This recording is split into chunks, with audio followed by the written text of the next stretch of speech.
Hi,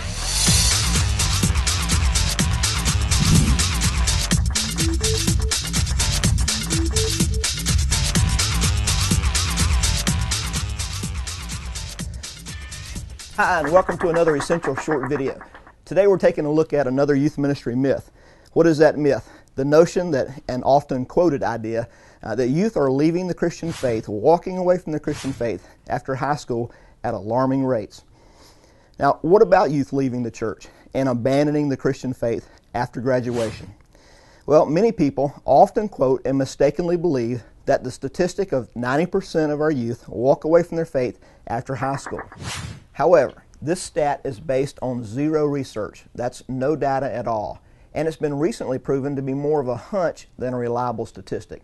Now, there's nothing wrong with a hunch except that when data starts proving it to be grossly wrong. Besides the fact that 90% of our students are not walking away from their faith after high school graduation, would we not really need to be asking a second question, such as compared to what? How would we even know that the false 90% was terrible unless we were comparing it statistically to, say, 30 and 40-year-olds or 90 to 100-year-olds or whatever other age comparison we wanted to do? If we compared a statistic to nothing, then it stands alone and we don't know whether it's significant or not. At least some comparative study would need to be done before such a claim at least could hold such a major consideration. Interestingly, a student research project conducted through Southern Baptist Theological Seminary really shatters the notion that youth are dropping out of church and rejecting Christ at alarming rates. Despite how some ministries have actually used false data to create a new model for programming or retooling a traditional ministry, the data simply reveals some encouraging news. In fact, the data is so positive compared to the accepted myth of 90% that those who've been in the trenches in youth ministry over the past decade really ought to be very encouraged by the results. Let's look at these results and what they actually say. What is the truth?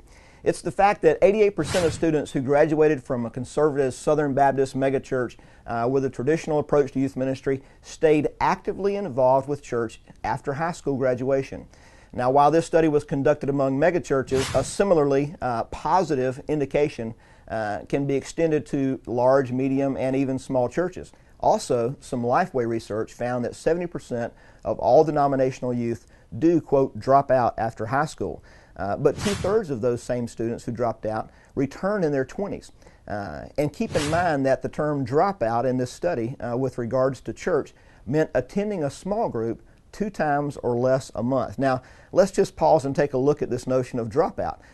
We know that many strong Christian youth go off the radar, so to speak, or in other words, attending but not being counted. For about a year after graduation, they move away to school. Many times they simply attend a church, but they don't join.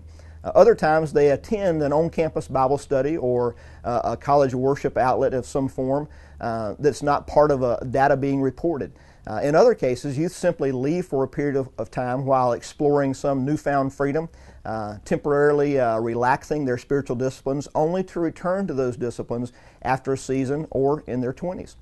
The fact that 2/3 of our youth return to active status is amazing. Combine that with the 30% who were faithful all along is a huge cause for celebration. So if you've been in this thing for a while, give yourself a pat on the back and keep your head up. It does get easier, especially if you base your ministry strategies more on correct information and less on hunches. Thanks for watching Essential Shorts, and if I can serve your ministry in any way, please don't hesitate to contact me. Or if you have a specific problem or question concerning this topic or any other student ministry issue, let me know and I'll be glad to help. Remember, what you do is important and it matters in kingdom impact. Hey, drop me a note, tell me your story so I can encourage others through your success.